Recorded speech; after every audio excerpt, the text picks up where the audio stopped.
Hello students, this is second lecture reproduction in plants. Structure of flower we have already discussed in plant day and even we revised in our previous lesson. Now listen, when we start 12th, first around 12 minutes of last lecture, first 12 minutes of last lecture of reproduction in plants, you have to be very careful and read it properly because it is completely relating this lesson of 12th with what we have already studied in kingdom planting. Right? So that might be a bit difficult for you to understand, but please go through it 2-3 times so that you can relate how evolution proceed and plant conquer the land. Angiosperms are now at this stage our most evolved plant group with some characteristic feature we are enlisting now, which are peculiarities and characteristic feature of angiosperm.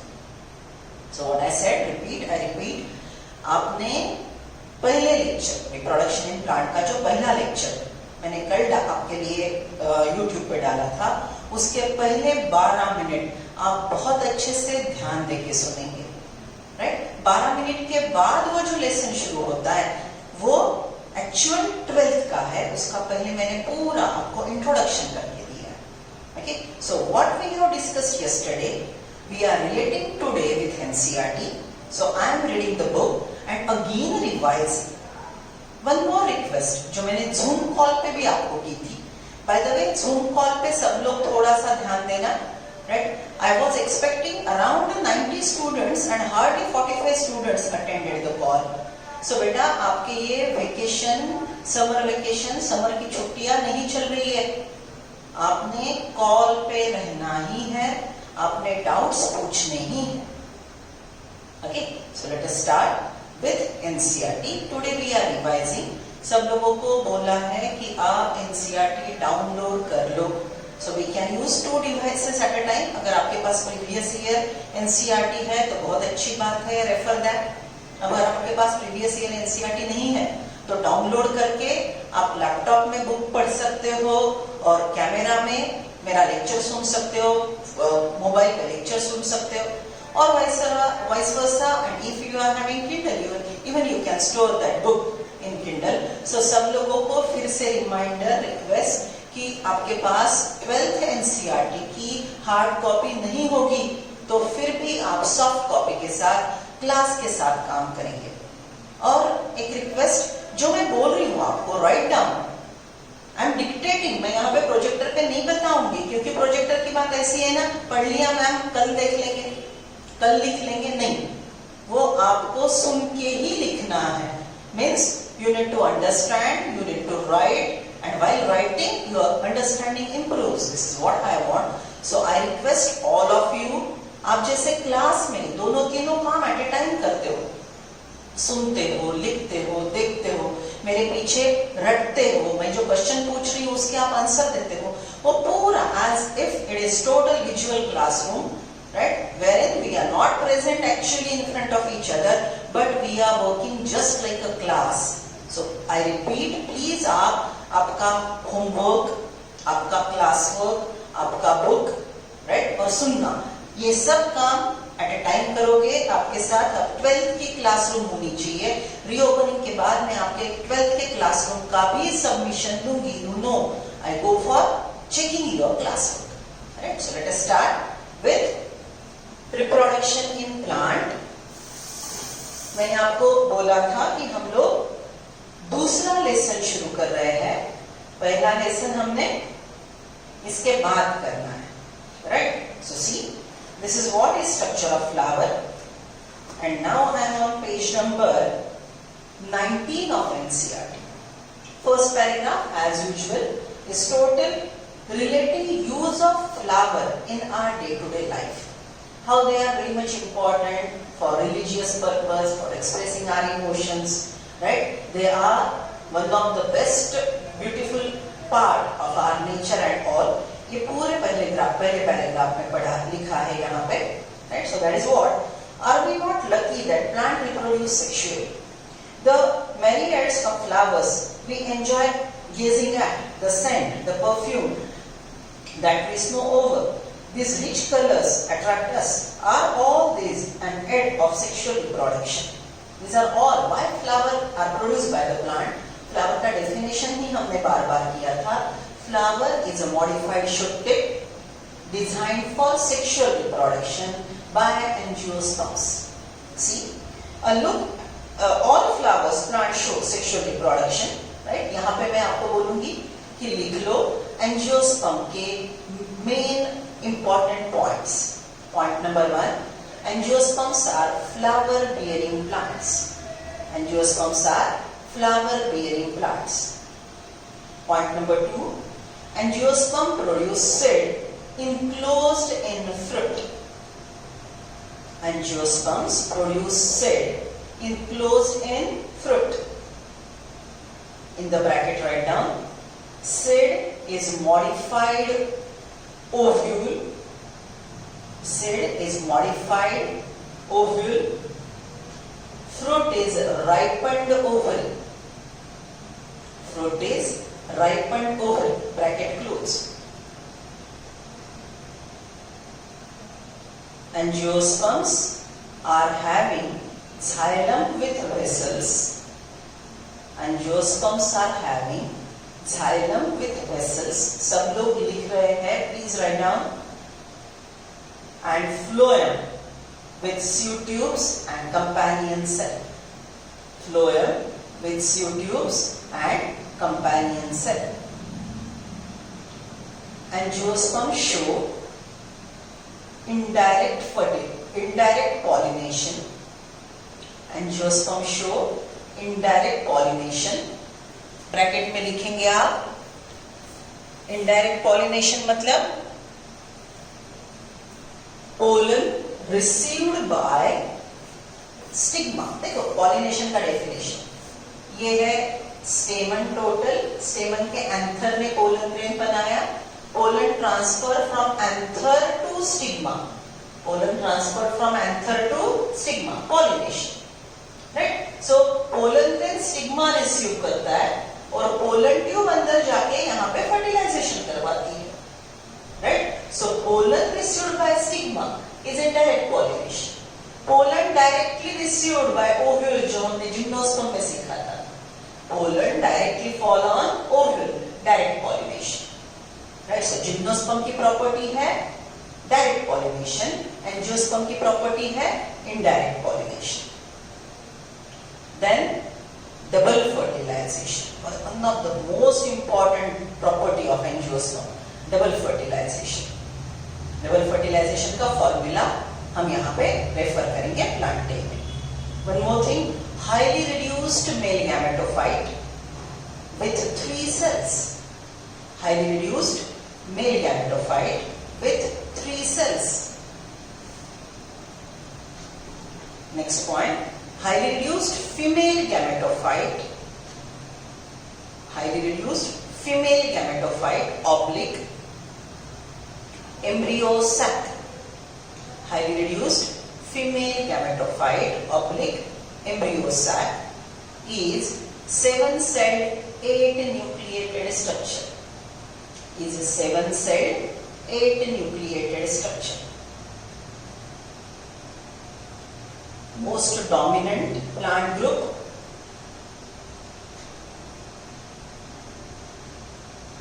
ovule biotechnic, generally anatropous. Ovule biotechnic, generally anatropous. These are the peculiarities of angiosperm. जिनका कुछ लिखना बाकी है, video pause करके repeat करेंगे आप, और सच में ये क्लास वर्क में लिखेंगे, लिखते वक्त समझेंगे, राइट. अब यही पॉइंट का आगे जाके हमको इलैबोरेशन मिलेगा, राइट. सो मैं जो बोल रही हूँ कि हम एज एक्चुअल क्लासरूम में बैठे हैं उस तरह से काम कर रहे हो आप. आपके सामने विजुअल है, राइट, आपके सामने एनसीईआरटी है, मैं बड़बड़ कर रही हूँ और मैंने जो डिक्टेशन दिया वो आप लिख रहे हो. इसके बाद हमको ड्रॉ भी करना है, एक डायग्राम 2-3 बार भी ड्रॉ करना है. आपके पेरेंट लोग होमवर्क चेक करेंगे, राइट? सो प्लीज कोऑपरेट, ये हमारी समर वेकेशन नहीं है. Okay, so see, come to the next paragraph directly. Flower, origin of angiosperm, right? A fascinating origin of angiosperm. See, human beings have had an intimate relationship with flower since time. Flowers are object of aesthetic, ornamental, social, religious, cultural value.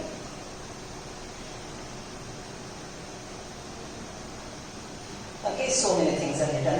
Where we use flower, right, for expressing our variety of emotions and all. Right? Turn the page.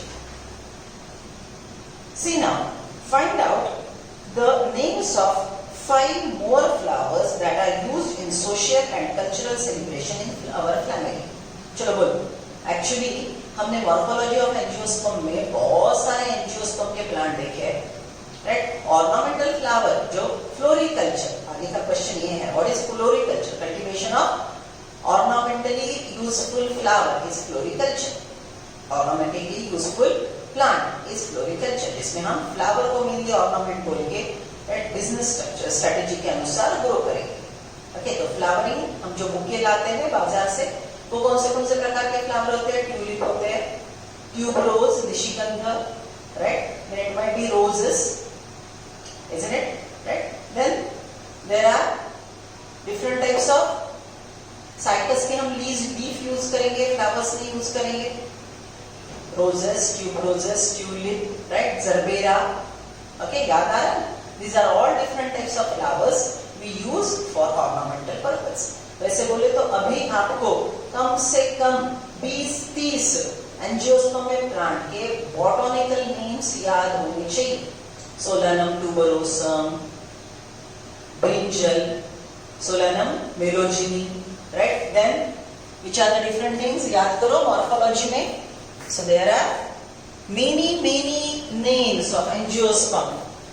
Okay, गाजर, मूला, then जमीनकन, बराबर, then pistia. ये सब जो हमने botanical नाम सीखे, इसकी हम लिस्ट भी बना सकते हैं, और बॉटनिकल नेम, उसका कॉमन नेम और उसका इकोनॉमिकल यूज, ये तीनों पे फोकस करेंगे तो हमारे रट्टा पार्ट भी आगे चलेंगे. ठीक है? So this is what is next point. See, to a biologist flower are morphological and embryological marvels that the site of sexual reproduction. ये इतना ब्यूटीफुल फ्लावर प्लांट ने क्यों बनाया? It is for sexual reproduction because it want to attract the living agents and take their help for the process of pollination. See, in class 11th you have read the various parts of flower. Figure 2.1 देखो, ऊपर की NCERT की diagram देखो, उससे ये ज्यादा crystal clear है, इसलिए मैंने ये किया. राइट? सो आप ये डायग्राम को ये डायग्राम से रिलेट कर सकते हो. Stock of the flower, pedicel. आपके एनसीईआरटी के बुक में पेडिसिल शब्द नहीं है, ऐड कर लो. एनसीईआरटी पेज नंबर 20 पे जो एलएस ऑफ टिपिकल फ्लावर है उसको ऐड कर लो, पेडिसिल. पेडिसिल के स्टॉक के ऊपर ये जो स्वोलन टिप है, राइट, उसको 4 नाम दिए थे हमने: torus, receptacle, thalamus, floral axis. आप लेबल कर रहे हो एनसीईआरटी के डायग्राम को, right? Then see this one, sepal. Bracket में लिख लो इसके आगे, group of sepal, calyx. Group of sepal, calyx. Then this one, colourful. This one colourful. Petals लिखा है देखो, पेटल्स के आगे ब्रैकेट डाल के लिखेंगे group of petal, Corolla. Group of petals यहां पे लिखेंगे करोला, एनसीईआरटी के डायग्राम में. राइट? Now see, स्टेमन. स्टेमन, स्टेमन के आगे लिखेंगे यहाँ पे, एनसीईआरटी में देखो स्टेमन मिल रहा है शब्द. स्टेमन के आगे लिखो ऑब्लिक माइक्रोस्पोरोफिल. स्टेमन के आगे ऑब्लिक देके लिखो, यहाँ पे माइक्रोस्पोरोफिल. हो रहा है ना बच्चों रिवीजन? और ब्रैकेट में लिखो, ऑब्लिक के आगे माइक्रोस्पोरोफिल लिख के ब्रैकेट में लिखो ग्रुप डैश एंड्रोशियम. स्टेमन का माइक्रोस्पोरोफिल का ग्रुप, उसको हम क्या बोलेंगे? Androecium, right? Male structure.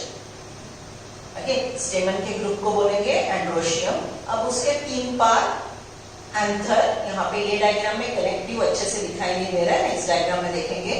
So anther, connective filament, ये दे दो आप। Then female structure carpel, carpel को ऑब्लिक देके लिख रहे हो, carpel oblique, megasporophyll, carpel oblique, megasporophyll oblique, pistil, PISTIL, pistil. In the bracket write down group dash gynoecium. Group dash gynoecium. What it means? Group of megasporophyll, group of carpel, group of pistils means gynoecium. इसके 3 part, stigma, style, ovary, और ovary के अंदर draw किया है ovule. NCERT के diagram में ovary के अंदर ओव्यूल नहीं है, but this diagram is much better, right? यहाँ पे ओवरी, ओवरी के अंदर ओव्यूल, ओव्यूल का ये फ्यूनिकल, ये पॉइंट को हमने बोला था प्लासेंटा, राइट? ये ओव्यूल का एक इंटीग्यूमेंट, दूसरा इंटीग्यूमेंट, और अंदर का embryo sac, 7 cell 8 nucleated structure, ये पूरा बताया यहाँ पे। That's why I chose this diagram. चलो, सो एनसीईआरटी का एलएस ऑफ फ्लावर, बच्चों बोर्ड के एग्जाम में एक लॉन्ग क्वेश्चन आएगा LS of flower. Even 11th का फाइनल एग्जाम अगर आपके क्लास वालों ने कोरोना से बचने के बाद ले लिया तो वहां पे भी आएगा एलएस ऑफ फ्लावर। तो ये डायग्राम आपको अभी तक लर्न होना चाहिए, फिर भी आज के लेक्चर के बाद ये डायग्राम एक बार बिना देखे ड्रॉ कर लो, जिसमें के पूरे लेबल्स आने चाहिए, right? So come to next one, see this is design for sexual reproduction. Can you name 2 parts of the flower in which the most important units of sexual reproduction are developing? Okay, so main 2 important essential gralsar, androecium, gynoecium. Non-essential gralsar, calyx, corolla. Right? अब यहाँ पे morphology of angiosperm में हमने अलग-अलग plant के नाम सीखे थे, फ्लावर के अलग-अलग प्रकार सीखे थे। याद आ रहा है कौन से फ्लावर के प्रकार सीखे थे? See, complete flower, incomplete flower, bisexual flower, unisexual flower. Unisexual flower के 2 प्रकार, staminate flower, pistillate flower, right? Then अगर फ्लावर के पास सिर्फ कैलिक्स करोला है, राइट, उसके पास सेक्स ऑर्गन नहीं है, उसका एक नाम बोला था मैंने। इससे उल्टा भी और एक बोला था कि सिर्फ एंड्रोशियम गायनोशियम है और कैलिक्स करोला नहीं है, तो उसके भी नाम हमने सीखे थे। तो यहाँ पे थोड़ा ग्लॉसरी रेफर करेंगे आप। मॉर्फोलॉजी में हमने थोड़ी ग्लॉसरी की थी। ग्लॉसरी मतलब बॉटनिकल वर्ड, उसका मीनिंग और उसके एग्जाम्पल। बॉटनिकल वर्ड जैसे कंप्लीट फ्लावर, उसका meaning when all the 4 whorls are present, the flower is complete. उसके example hibiscus, mustard, right? Then ये चैप्टर में हम साल्विनिया वगैरह और फ्लावर के नेम्स देखेंगे जो कंप्लीट फ्लावर है। तो bisexual flower, complete flower, perfect flower, ये शब्द हमने सीखे थे मॉर्फोलॉजी में। और पॉलिनेशन के प्रकार के लिए वही शब्द हम ये चैप्टर में यूज करेंगे, इसलिए 11th में हमने ग्लॉसरी बनवाई थी। जिनके पास नहीं है, अभी आपके पास फुर्सत है, ग्लॉसरी आप रिवाइज कर सकते हो, लिख के मुझे पर्सनल पे डाल सकते हो। I will help you in preparing your glossary. So glossary में मेनली फ्लावर को फोकस करो, उससे रिलेटेड टर्मिनोलॉजी लर्न कर लो, along with examples. I repeat, along with example, right? So this is structure of the flower. Now we are proceeding for main reproductive whorls, that is androecium and gynoecium. इसकी development कैसे होती है? So last lecture में हमने flower bud condition में है, बड condition में छोटा सा एंथर ग्रो हो रहा है, राइट? छोटे एंथर को फिलामेंट, फिर एंथर का टीएस वो ग्लोबुलर रहेगा, उसके पास एपिडर्मिस रहेगा, राइट, अंदर के मास ऑफ सेल और उसके अंदर स्पोरोजिनस टिश्यू डेवलप होंगे और पूरा माइक्रोस्पोरोजेनेसिस और माइक्रोगैमेटोजेनेसिस की प्रोसेस हमने सीखी थी, उसी को रिलेट करके हम अभी एनसीईआरटी पढ़ रहे हैं।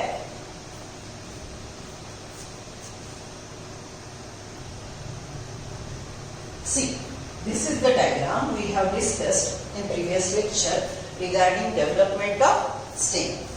Okay, आपको वो जो डेवलपमेंट की डायग्राम मैंने ड्रॉ करके सिखाई थी, राइट, वो कैसे ड्रॉ करना है उसका टीएस हम आज सीखेंगे। This is what is diagram on page number 21 2.2। चलो लेबल देखो, दिस इज एंथर, एंथर का ये टोटल स्ट्रक्चर, ये एक लोब दूसरा लोब, दो लोब एक दूसरे को जुड़े हैं कनेक्टिव से, sterile strip of tissue connecting to anther lobe connective, ये ट्यूबुलर स्ट्रक्चर फिलामेंट। ये एंथर का अगर हमने ट्रांसवर्स सेक्शन लिया तो हमको यहाँ पे दो लोब नजर आएंगे, ये एक लोब ये दूसरा लोब, ये पूरा कनेक्टेड है यहाँ पे। सो ये टिश्यू है sterile strip of tissue connective, यहाँ पे टीएस में हमने वेन वेस्कुलेचर, राइट, वेस्कुलर स्ट्रैंड्स बताए थे। एक लोब के अंदर ये एक पोलन चेंबर, ये दूसरा एक pollen chamber, pollen sac, right, यहाँ पे दो, एक लोब के अंदर दो, दूसरे पोलन के अंदर दो pollen sacs. So this is what pollen sac का और एक शब्द हमने यूज किया था microsporangia, right. So each lobe has 2 microsporangia, total bilobe structure is a tetrasporangiate, right? Okay, so let us read the NCERT. I am on page number 20. Pre-fertilization, structure and events. Much before the actual flower is seen on a plant, the decision that the plant is going to flower has taken place. Several hormones and structural changes are initiated which lead to the differentiation and further development of floral primordia. चलो बहुत अच्छे से सुनोगे। See, this is what is normal shoot growing. ये shoot का apical meristem, right, यहाँ पे नीचे होते हैं young leaf primordia, okay, apical meristem, leaf primordia से हमको मिलेगा लीफ। अब ये शुट टिप मॉडिफाई होके फ्लावर बनेगा, उसके लिए प्लांट को क्या क्या चाहिए? सबसे पहले plant should mature, so that it should have those hormones which will convert this normal shoot tip into modified reproductive shoot tip. उसके लिए प्लांट मैच्योर चाहिए, हार्मोनल लेवल उसके मैच होने चाहिए। Along with that plants are seasonal breeders, some plants are seasonal breeder, मतलब winter में flowering होगा, summer में फ्लावरिंग होगा, या कुछ प्लांट को पर्टिकुलर सालों के बाद फ्लावरिंग शुरू होता है, तो they are throughout the year flowering, okay, more or less, but पूरे साल फ्लावरिंग होता है। सो ये जो नॉर्मल वेजिटेटिव शूट टिप है, ये रिप्रोडक्टिव शूट टिप कन्वर्ट करने के लिए, मॉडिफाई करने के लिए प्लांट का age, hormonal balance, season, right, and variety of stimulus are required. Okay, ये पूरी बात हम करेंगे प्लांट ग्रोथ में। ये जब स्टिम्युलस प्लांट को मिलते हैं तो normal vegetative shoot tip modified to reproductive shoot tip, and that is what is written in this line. I read, much before the actual flower is seen on a plant, the decision that the plant is going to flower has taken place. आपको जब plant पे बड और flower दिखता है, उसके कुछ दिन पहले ही प्लांट ने डिसीजन लिया है कि अब ये नॉर्मल शूट टिप को हमको नॉर्मल शूट टिप को हमको मॉडिफाइड सेक्सुअल रिप्रोडक्शन के लिए बनाने वाला रिप्रोडक्टिव टिप बनाना है, फ्लावर बनाना है। ये डिसीजन प्लांट ने पहले ले लिया। Several hormones like florigen, several hormones like florigine, and structural changes are initiated which lead to the differentiation and further development of flower primordia. What is flower primordia? Very young structure which develop into flower bud. Very young structure which develop into flower bud, and flower bud further modified to flower. Right? Check next one.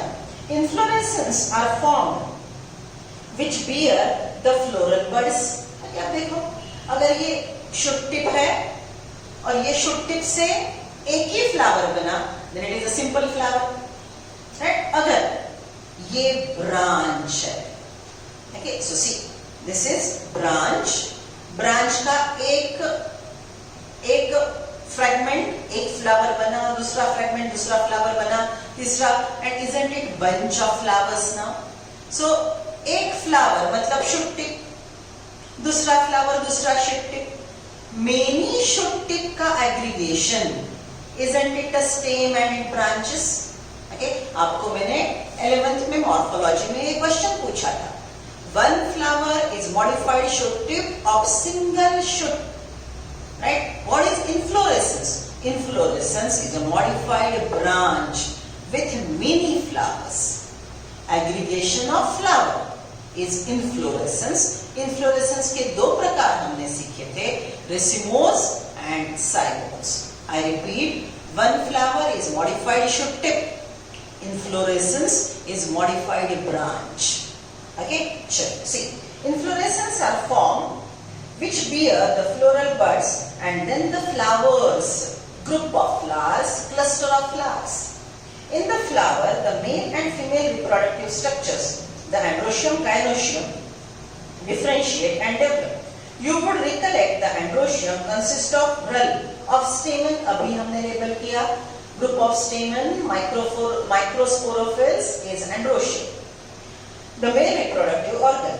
Gynoecium represent the female reproductive organ, group of carpel, pistils or megasporophyll. Page number 21.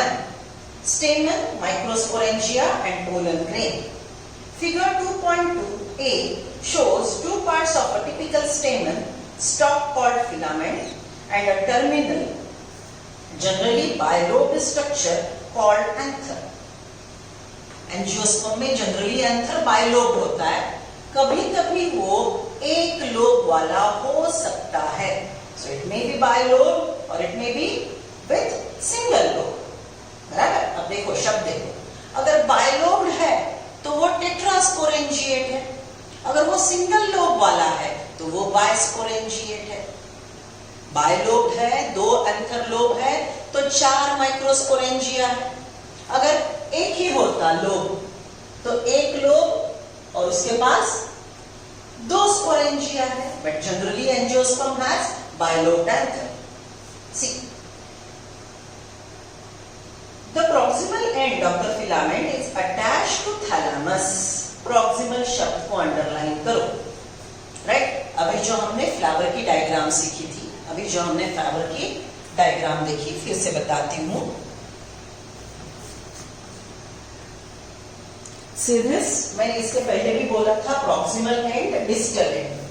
Proximal मतलब नजदीक, नजदीक किसके? Base के. सो ये पूरे floral थल को support कौन दे रहा है? थैलेमस. तो थैलेमस के नजदीक, सबसे नजदीक कौन है? ओवरी. राइट? ओके, फिर है ये फिलामेंट. देखो ये फिलामेंट पूरे यहां तक आके यहां पे मर्ज हो रहे हैं. सो थैलेमस के नजदीक कौन है? Filament. Proximal and of the stamen is filament. Thalamus के दूर कौन है? anther. So stamen का distal end anther, stamen का proximal end is filament. याद आ रहा है? ये शब्द हमने डे 1 के लेक्चर में भी सीखे थे. See, the proximal end of filament is attached to the thalamus or the petals of the flower. Okay, कभी-कभी ये स्टेमन पेटल को अटैच होते हैं. स्टेमन का पेटल को अटैच होना, इसको हमने मॉर्फोलॉजी में एडहेजन सीखा था. Stamen attach to stamen is cohesion. Stamen attach to different रेल इज एडहेजन. और स्टेमन अटैच टू पेटल, इसके लिए हमने एक शब्द सीखा था इपीपेटलस। इपीपेटलस शब्द, इपीफाइलस शब्द आप लिखेंगे ग्लॉसरी में और उसके एग्जाम्पल लिखेंगे। सी the number and length of stamen are variable in flower of different species. If you were to collect stamen, if you were to collect a stamen each from 10 flowers, each from different species, and arrange them on a slide, you would be able to appreciate the large variation in size seen in nature. Careful observation of each stamen under a dissecting microscope and making Venn diagram would elucidate the range in shape and attachment of anther to different flowers. Okay? अलग अलग प्रकार के स्टेमन रहेंगे, अलग अलग प्रकार के attachment रहेंगे, ये सब डिटेल में हम थोड़े एडिशनल पॉइंट और जो रिवीजन लेक्चर होंगे उसमें सीखेंगे। नाउ बी केयरफुल, ये स्टेटमेंट बहुत अच्छे से सुनेंगे आप। सी a typical angiosperm anther is bilobed. A typical angiospermic anther is bilobed, with each lobe having two theca, that is they are diathecous. अब मैं बोल रही हूँ उसी प्रकार से आप वो लाइन को अल्टर करेंगे, नहीं तो पक्का एमसीक्यू में गलती खाएंगे। Okay, I am revising, I am repeating the same line. Keep your pens, pencils ready. Right? Listen, see. A typical angiosperm anther is bilobed. Okay? अब इसके आगे ब्रैकेट दे देना, ब्रैकेट दे देना। ब्रैकेट के अंदर क्या जा रहा है? With each lobe having two theca. Bracket के अंदर क्या है? With each lobe having two theca. Bracket close कर लो। समझ रहे हो? I repeat, see. A typical angiospermic anther is bilobed. Bracket के अंदर with each lobe having two theca. समझ रहे हो? ब्रैकेट क्लोज हो गया। अब अच्छे से सुनो, that is they are diathecous. मतलब bilobed is diathecous. That is they are means stamen are. Right? See, a typical angiospermic anther is bilobed. That is diathecous. So angiosperm के स्टेमन का टिपिकल एंथर ये बाइलोब्ड मतलब डायथेकस होता है। सो जो anther के पास दो लोब्स है वो एंथर को हम डायथेकस बोलेंगे। Bilobed anther, dithecous anther has 4 sporangia in it. Bilobed anther is internally having 4 sporangia. Please remember this line. मैंने जो ब्रैकेट दिया है, ओके, उसको अच्छे से देख रहे हो आप। फिर से पढ़ रही हूँ। A typical angiosperm anther is bilobed in the bracket with each lobe having 2 theca, bracket close. That is, they are diathecous. So angiospermic anther is bilobed, that is diathecous. Often a longitudinal groove runs lengthwise separating the theca. दो theca को, दो lobes को separate करने वाली lengthwise line रहेगी which makes the two things separate. See this diagram. I am reading again. Often a longitudinal groove runs lengthwise. देखो ये पूरा ये लेंथवाइज ग्रूव है, ओके, ग्रूव है। लॉन्गिट्यूडनल ग्रूव, ग्रूव म्हणजे खोलगट भाग, sunken area. A longitudinal groove runs lengthwise separating two theca. Let us understand the various types of tissue and their organization in transverse section of an anther. The bilobed nature of anther is very distinct in transverse section of an anther. The anther is 4-sided tetragonal structure consisting of 4 microsporangia located at the corners, 2 in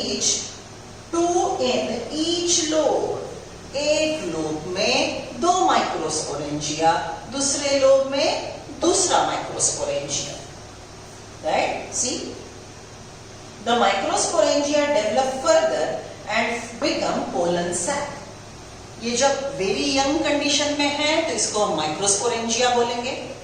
जब वो mature होके pollen बनाएगा, so microsporangia will grow. Microsporangia develop further and become pollen sacs. They extend longitudinally all through the length of the anther and are packed with pollen grain. मैंने आपको last lecture में बोला था कि transverse section और length wise section दोनों पकड़ना है. ट्रांसवर्स सेक्शन में आपको सिर्फ ये राउंड स्ट्रक्चर मिलेंगे, लेकिन ये एक्चुअली पूरा लेंथ वाइज अंदर तक है. Right, these sporangia are present along the lengthwise and packed with many microsporangia. Why many microsporangia? Because these microsporangia will be developing microspore. Microspore become pollen grain and pollens are released for pollination. Pollination living agent करेगा, non living agent करेगा, लेकिन pollen grain stigma पे जाके गिरने की guarantee नहीं है. तो वो कंडीशन में प्लांट बहुत अबंडेंट नंबर से माइक्रोस्पोर बनाएंगे ताकि वेस्टेज लॉस कॉम्पेंसेट हो जाए. वेस्टेज लॉस डैमेज न कॉज करे, फर्टिलाइजेशन का प्रोसेस एश्योर्ड हो. इसलिए माइक्रोस्पोरेंजिया के अंदर लेंथ वाइज बहुत ज्यादा माइक्रोस्पोर का नंबर बनेगा. मेगास्पोर का नंबर रिटेंशन ऑफ मेगास्पोर के बाद कम होने लगा. Right, come to the next part. Structure of microsporangia. Structure of microsporangia. याद करो, मैंने आपको बटरफ्लाई शेप्ड स्ट्रक्चर सिखाया था.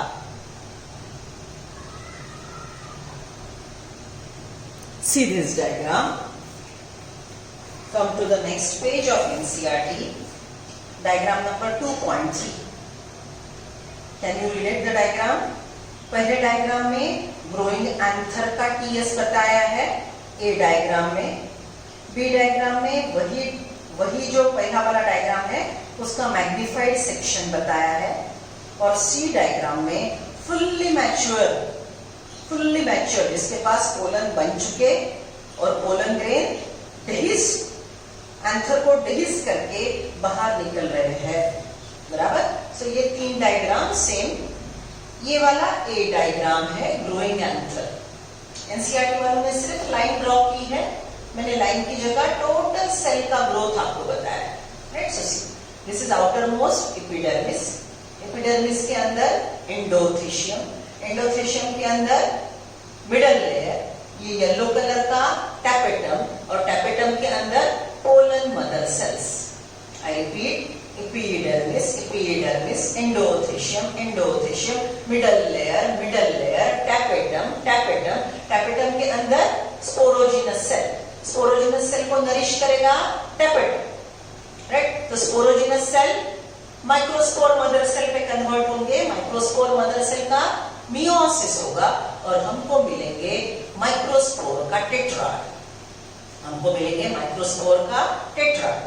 राइट, अब ये अंदर का स्ट्रक्चर जैसे ग्रो हो रहा है तो मिडल लेयर क्रश हो जाएगा. Look at the diagram number C. देखो, एपिडर्मिस, एंडोथेशियम, डायरेक्टली टैपेटम, आपको वहां पे मिडल लेयर क्रश हुआ नजर आएगा. ओके, यहाँ पे देखो epidermis, endothecium, middle layer crush हो गया है और अंदर का ये येलो स्ट्रक्चर जो है that might be representing tapetum. कभी कभी टैपेटम भी नरिश करते करते खत्म हो सकता है. बराबर. So see, I asked you question. Growing anther has 4 layer: epidermis, endothecium, middle layer, tapetum. As the sporangia grow, which layer is crushed? Middle layer. And after maturity, when it dehisces, how many layers it has? Epidermis, endothecium, middle layer crushed. Tapetum may be there, may not be there. याद आ रहा है पूरा development. Okay, सो ये diagram है. अब हम सीखेंगे ये डायग्राम अगर फुल लेंथ क्वेश्चन के लिए आती है तो कैसी ड्रॉ करनी है. सबसे पहले डेवलपमेंट सीख लेते हैं. See now, structure of microsporangia. In a transverse section, a typical microsporangium appear near circular in outline. Okay, initially ये circular होता है, globular, फिर दोनों साइड से groove डेवलप करता है, दो एंथर लोब नजर आते हैं और फिर ये बटरफ्लाई शेप का दिखता है। It is generally surrounded by 4 wall layers. Growing anther, वहां पे लिखो 4 वॉल लेयर्स को अंडरलाइन करो, उसके ऊपर ब्रैकेट में लिखो growing anther 4 layers. The epidermis, endothelium, middle layer and tapetum. The outer 3 wall layer perform function of protection and help in dehiscence of anther to release the pollen. देखो पहले वाले diagram में, इसके पहले वाले लेक्चर में हमने जो डायग्राम सीखी थी वहां पे हमने हर लेवल के साथ उसका फंक्शन भी लिखा था। आज वो फिर से ऐड करेंगे, राइट? वहां पे उन्होंने कलेक्टिव दिया है, outer 3 layers are for protection. The innermost wall layer is the tapetum. It nourishes developing pollen grain. Innermost yellow colour का tapetum, ये अंदर के ग्रो होने वाले पोलन मदर सेल, मियोसिस होने के बाद जो बनेंगे पोलन, उसको नरिश करेगा। Cells of tapetum possess dense cytoplasm and generally have more than one nucleus.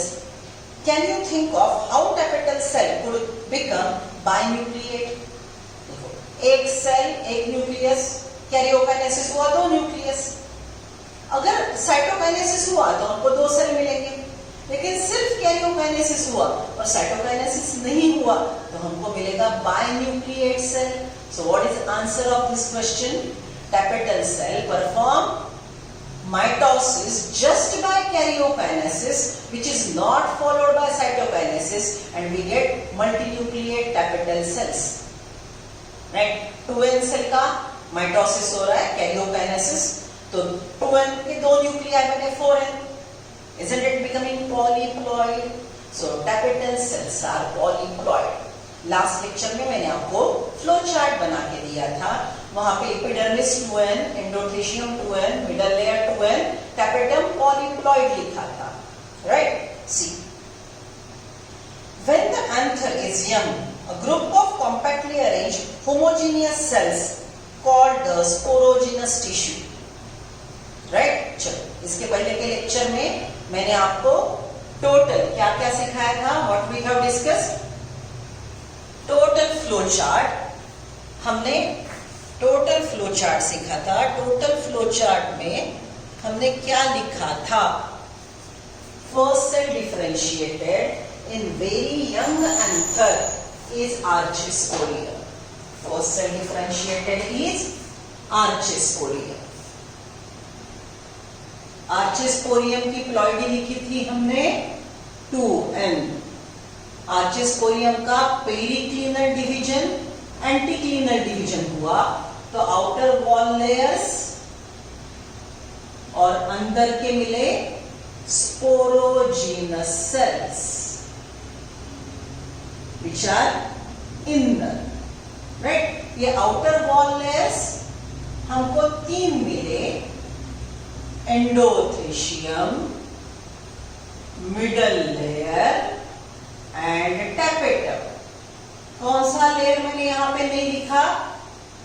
Epidermis, जो पहले से एग्जिस्ट करता है. Epidermis already present around young anther.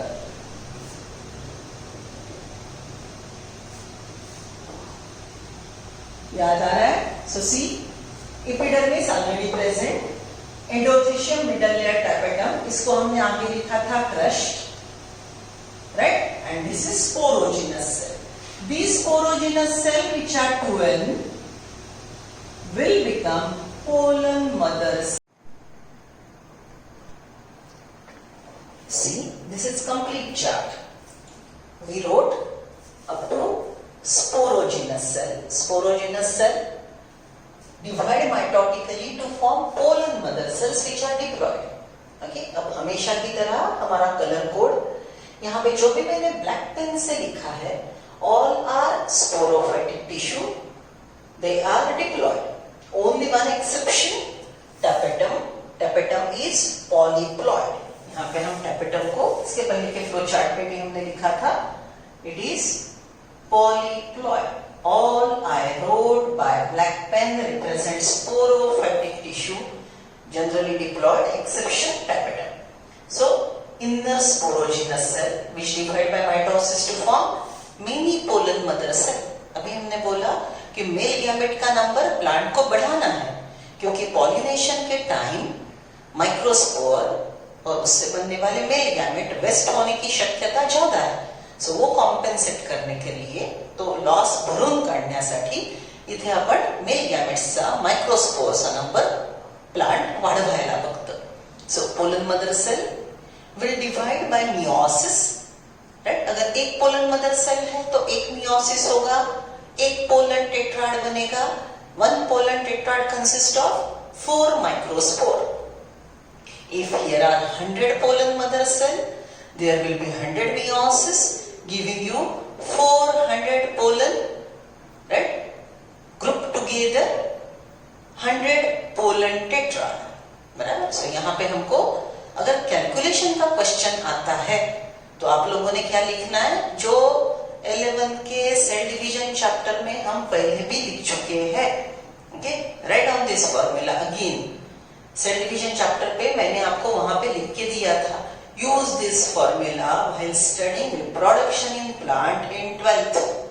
Okay, वो फॉर्मूला फिर से लिख लो, मैं डिक्टेट कर रही हूँ. Write down. Number of pollen mother cell is equal to number of meiosis. जितने पोलन मदर सेल है उतने मियोसिस होंगे.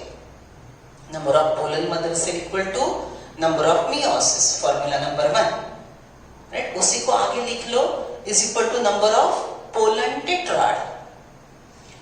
1 pollen mother cell, 1 meiosis, 1 pollen tetrad is equal to 4 microspore oblique pollen. Is equal to 4 microspore oblique pollen. एक pollen mother cell एक meiosis करेगा तो 4 microspore बनाएगा. लिख लिया फॉर्मूला. Right, okay. अब आगे चलते. चलो, हमारे पास यहाँ पे 4 माइक्रोस्पोर है. उसमें का अगर हमने एक कंसीडर किया, we are considering 1 microspore. 1 microspore undergo 1 mitosis to form 1 vegetative cell and 1 generative cell. Right, okay. Then this vegetative cell is not going for mitosis. It is showing no division. इसका division नहीं होगा. But generative cell will go for a second mitosis to form 2 male gametes. बराबर. Okay, अब आगे जाके हम देखेंगे कि वेजिटेटिव सेल की एंटाइम के अंदर ये 2 मेल गैमेट्स हैं. मतलब ये टोटल स्ट्रक्चर वेजिटेटिव सेल और 2 मेल गैमेट, ये टोटल स्ट्रक्चर रहेगा 3 sailed pollen. Right, okay. So this is what is total development of 2 male gametes. Calculation के लिए फिर से हम ध्यान में रखेंगे, एक माइक्रोस्पोर हमको 2 मेल गैमेट देता है. एक माइक्रोस्पोर एक जनरेटिव सेल देता है, एक जनरेटिव सेल 2 मेल गैमेट देता है. You can write down next formula. Number of microspore gives 1 microspore gives 1 generative cell giving 2 male gametes. और एक प्रकार का हम कैलकुलेशन कर सकते हैं. और एक प्रकार का लिख लो, लाइन ड्रॉ करो और एक कैलकुलेशन लिख लो. राइट, 1 माइक्रोस्पोर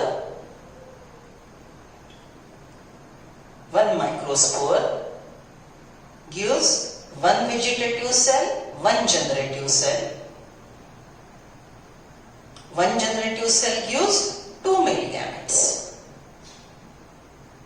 अगर हम एक पीएमसी से शुरू करते हैं और एक लाइन ड्रॉ करो, लिखो 1 pollen mother cell, 1 pollen mother cell.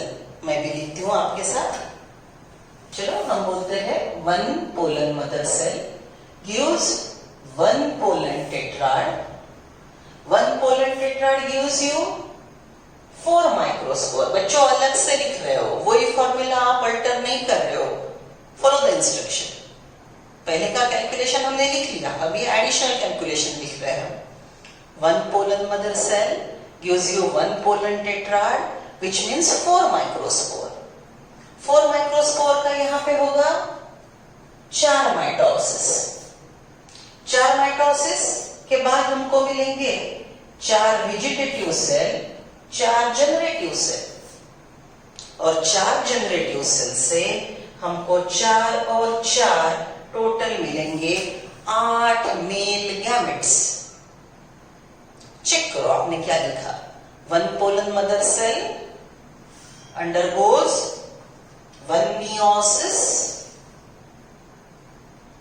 to produce 1 pollen tetrad.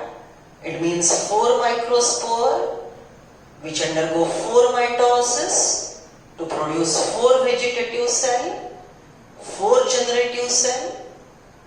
Generative cell again follow 4 mitosis, 4 generative cell के लिए 4 mitosis to produce 8 male gametes.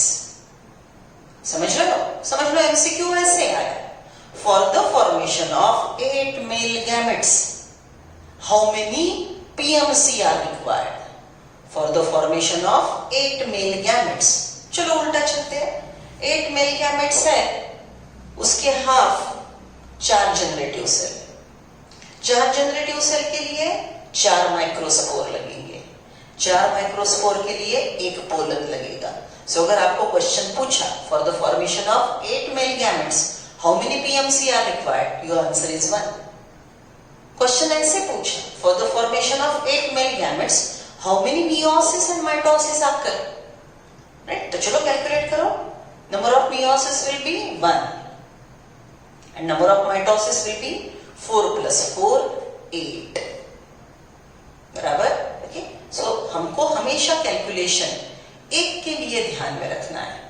एक पीएमसी का कैलकुलेशन ये है, उसके पहले हमने एक माइक्रोस्पोर का कैलकुलेशन लिखा था, बराबर। सो आपको जैसे पूछा जाए क्वेश्चन को केयरफुली पढ़ के आपने सॉल्व करना है। फिर से अगर मैं इसको कर लूं एक के लिए कन्वर्ट, तो ये ऐसे रहेगा, simple. 1 microspore undergo first mitosis to form vegetative cell, generative cell. Second mitosis to form 2 male gametes. Got the calculations?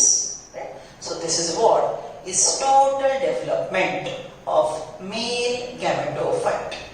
Okay, sure. So let us continue. We were on page number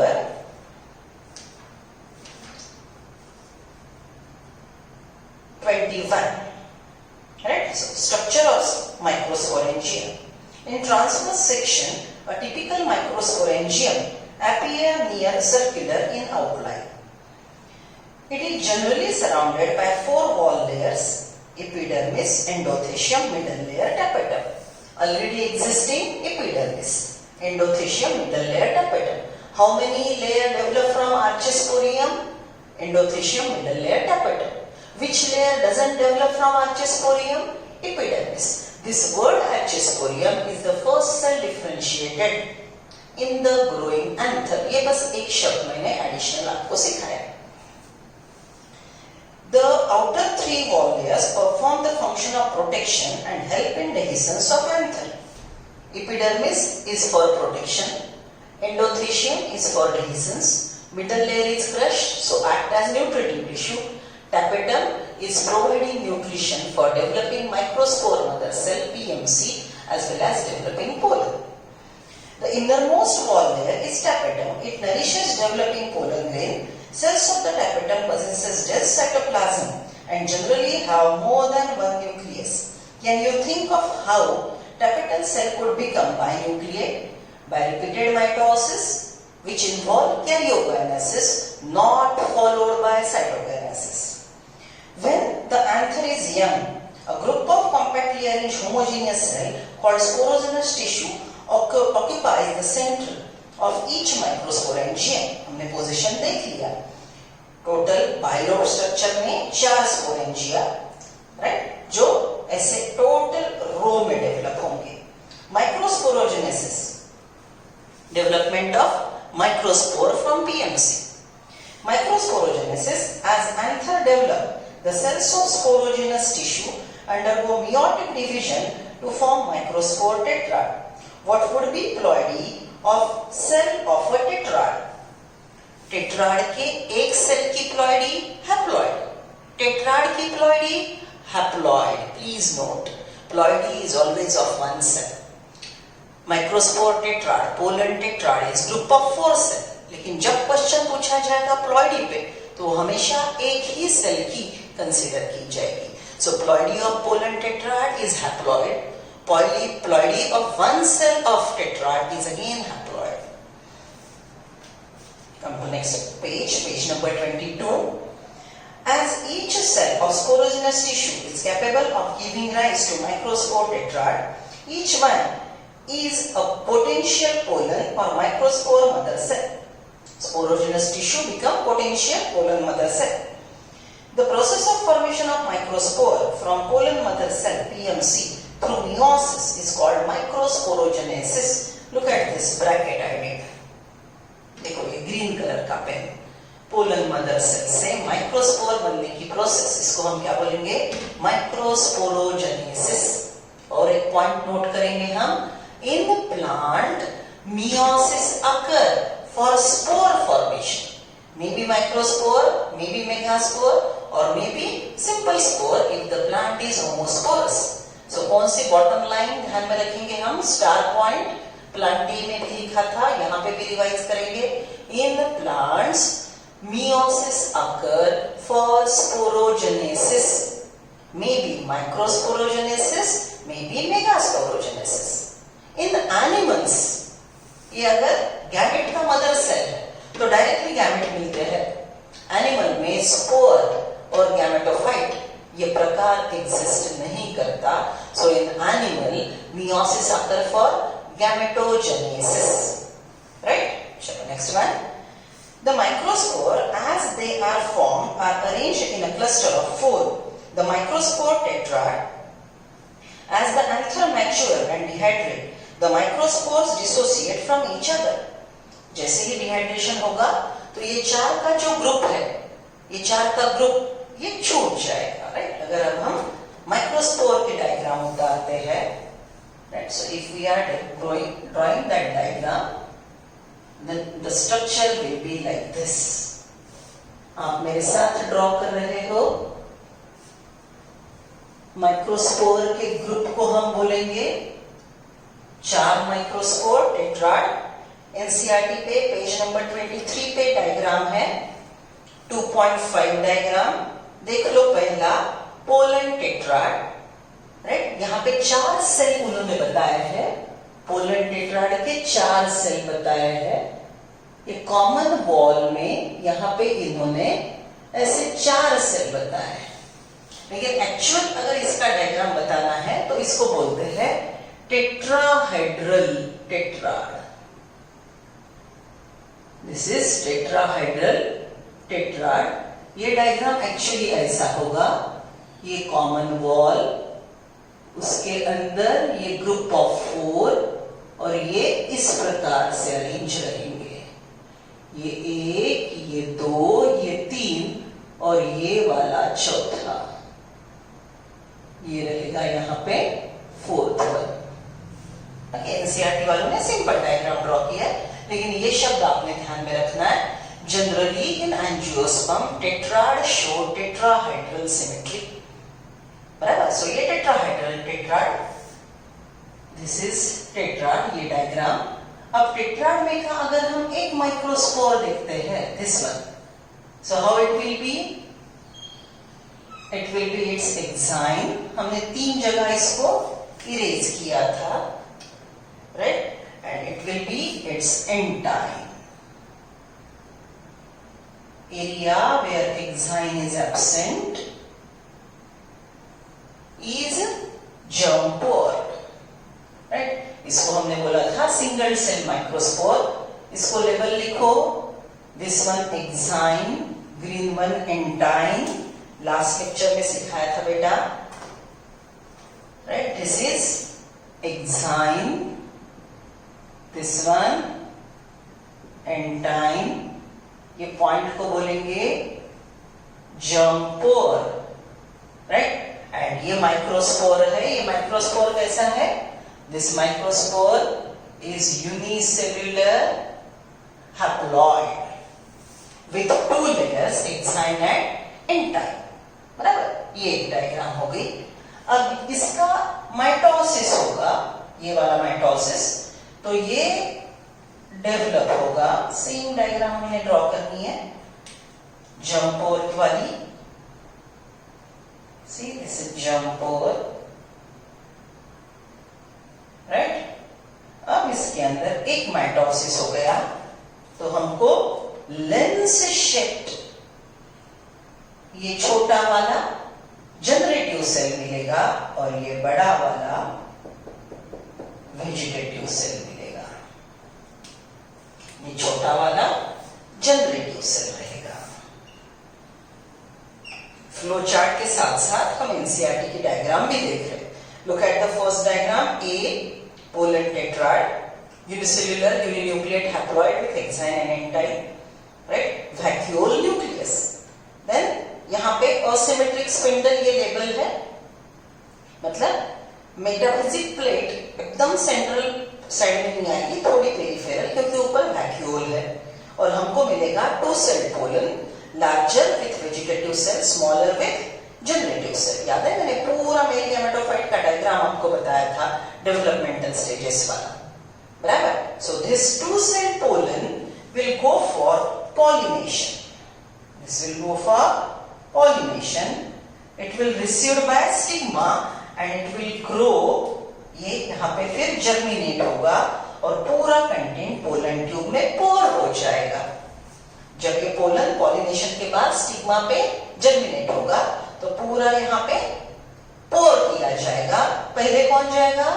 vegetative cell का nucleus, followed by generative cell. और मैंने आपको 3 बार बोला था, generative cell divide in pollen tube and we get 3 cell pollen, right? याद आ रहा है बेटा? वहां पे मैंने डायग्राम दिखाया था, चार्ट भी अलग से ड्रॉ किया था। अब चार्ट के साथ साथ डायग्राम दोनों है और एनसीईआरटी को रिलेट करते हैं, ठीक है? So see now pollen grain.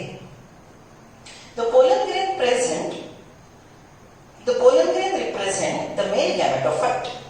ये पूरा unicellular uninucleate, 2 cell as well as 3 cell, ये पूरी gametophytic generation है। Pollen grain represent gametophyte haploid stage.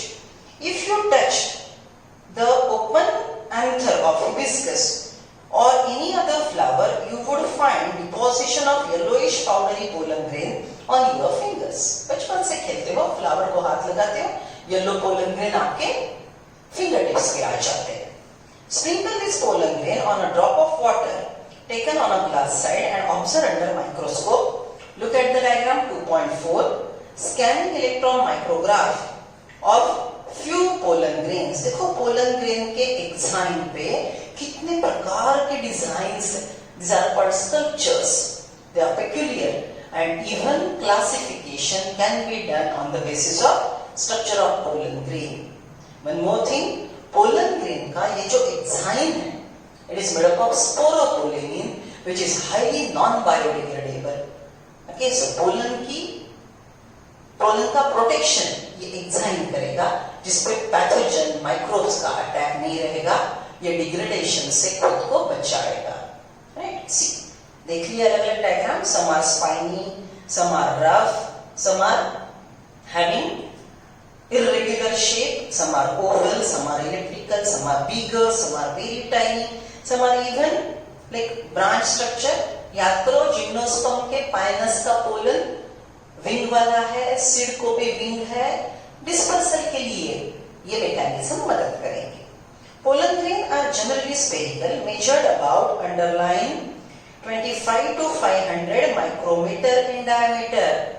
ये नंबर हमको याद रखना है, लिखो यहाँ पे। General diameter 25 to 50 micrometer in diameter. It has prominent 2-layer wall. यहाँ पे लिखना है आपने 25 to 50 right micrometer. It has hard outer layer called enzyme made up of sporopollenin which is one of the most resistant organic material known. It can withstand high temperature and strong acid and alkali. ये non biodegradable है, pathogen उस पर attack नहीं करेगा, acid alkaline ऐसे chemicals का भी इस पे कोई इफेक्ट नहीं रहेगा, तो ये खुद को बचाएगा एडवर्स क्लाइमेटिक कंडीशन में भी. Pollen grain enzyme has prominent aperture called germ pore. This pore is called germ pore. याद है? Germ pore is a pore of enzyme. Germ pore is an area where enzyme is present, and germ pore is present on enzyme. Enzyme का pore है वो. Right? Then, no enzyme degrade sporopollenin is so far known. Pollen grain enzyme has prominent aperture called germ pore where sporopollenin is absent. यहाँ पे pore है, sporopollenin absent है, जो germination allow करेगी. Pollen grain are well preserved as fossils because of presence of sporopollenin. The enzyme exhibit a fascinating array of patterns and designs. Why do you think the enzyme should be hard? What is function of germ pore? Enzyme is hard for protection, and germ pore allows enzyme to grow out for germination of pollen when it get deposited on receptive stigma. कौन सा भी pollen कौन से भी stigma पे germinate नहीं होगा, वो पहचानेगा कि ये मेरे स्पीसीज का फ्लावर है क्या, यहाँ पे मैंने जर्मिनेट होना है क्या, स्टिग्मा भी चेक करेगा. This is what is matching chemistry called pollen pistil interaction. Pollen get deposit on stigma pistil, they interact with each other, and if they are of same species, then only the pollen is allowed to germinate on that particular stigma. The inner wall of pollen grain is called entyme. Entyme is made up of pectin and cellulose, pectocellulosic. It is thin and continuous layer made up of cellulose and pectin. It is made up of cellulose and pectin. Diagram देख लो, enzyme, entyme, germ pore.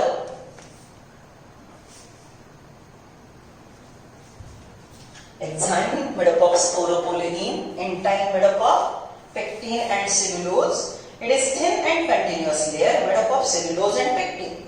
The cytoplasm of pollen grain is surrounded by plasma membrane. When the pollen grain is mature, it contains two cells. ठीक से सुनो. Immature pollen, one cell. Two-celled pollen, mature, ready for pollination. Generally, in angiosperm, pollen are released at two-celled stage, exception some grasses family, right? जहाँ पे pollen two-celled होगा, two-celled के बाद three-celled होगा, और बाद में pollination के लिए जाएगा. I repeat. Maximum angiosperm shows two-celled pollen going for pollination. Rarely in some grasses, three-celled pollen is going for pollination. When pollen grain is mature, it contains two cells, a vegetative cell and a generative cell. A vegetative cell is bigger, has abundant food reserve, a large irregularly shaped nucleus. The generative cell is small, float in cytoplasm of vegetative cell. Vegetative cell बड़ा है, उसके अंदर generative cell है, पहले wall को attach रहेगा, फिर free floating cytoplasm में आएगा. बड़े generative cell के अंदर छोटा vegetative cell है. It is spindle shaped. ये spindle shaped है, lens shaped भी बोलते हैं. It is spindle shaped with dense cytoplasm and nucleus. In over 60% of angiosperm, pollen grain are shed at two-celled stage.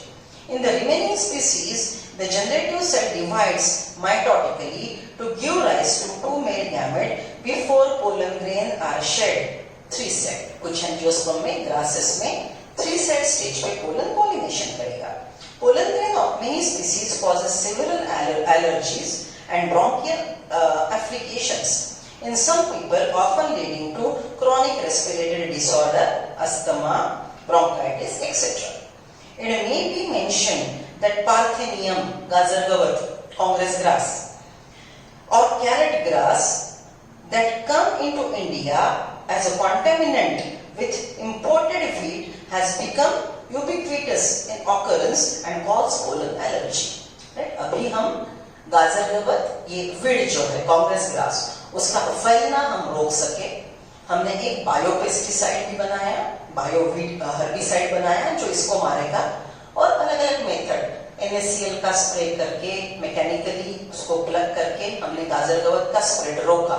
ये इंडिया में पहले नहीं था। इंडिया में क्यों आया? क्योंकि अमेरिका से हमने जो वीट इंपोर्ट किया था उसके अंदर इसके सीड्स थे और हमारा क्वारंटाइन बड़ा पुअर था। Right now we are doing quarantine, मतलब we are not allowing corona to travel from one place to other place. Okay, that is quarantine, checking.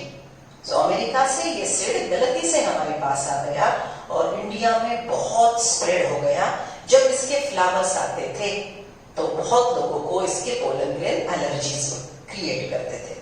Pollen grains are rich in nutrient, reserve food जो है उनके पास। It has become a fashion in recent years to use pollen tablet as food supplement in Western countries, as large number of pollen products in the form of tablets and syrups are available in market. Commercial use. Pollen consumption has been claimed to increase the performance of athletes and race horses. More precise, they are useful for athletes and fast runner horses. Once they are shed, pollen grain have to land on a stigma before they lose viability. Anther से pollen grain निकल गया, जो भी pollinating agency है उसके पास साथ travel करेगा, मरने से पहले उसके स्टिग्मा पे डिपॉजिट होना है, नहीं तो वेस्ट गया।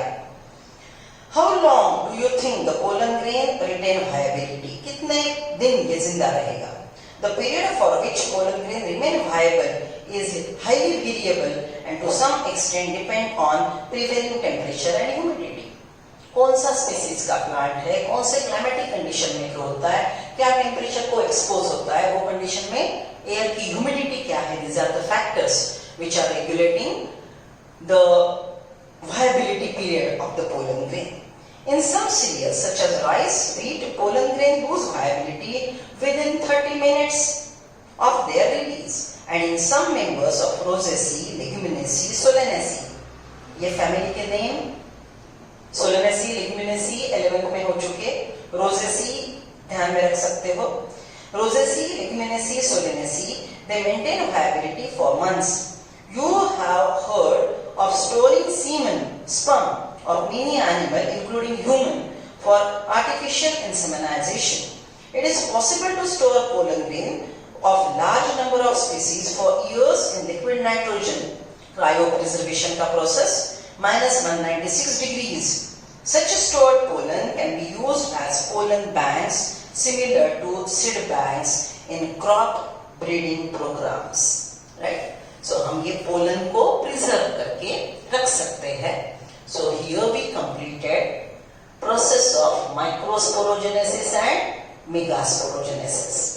Right? So कल जो मैंने माइक्रोस्पोरोजेनेसिस की आपको पूरी डायग्राम बताई थी वो आप फिर से एक बार देख लो। In next lecture we'll go for study of megasporogenesis.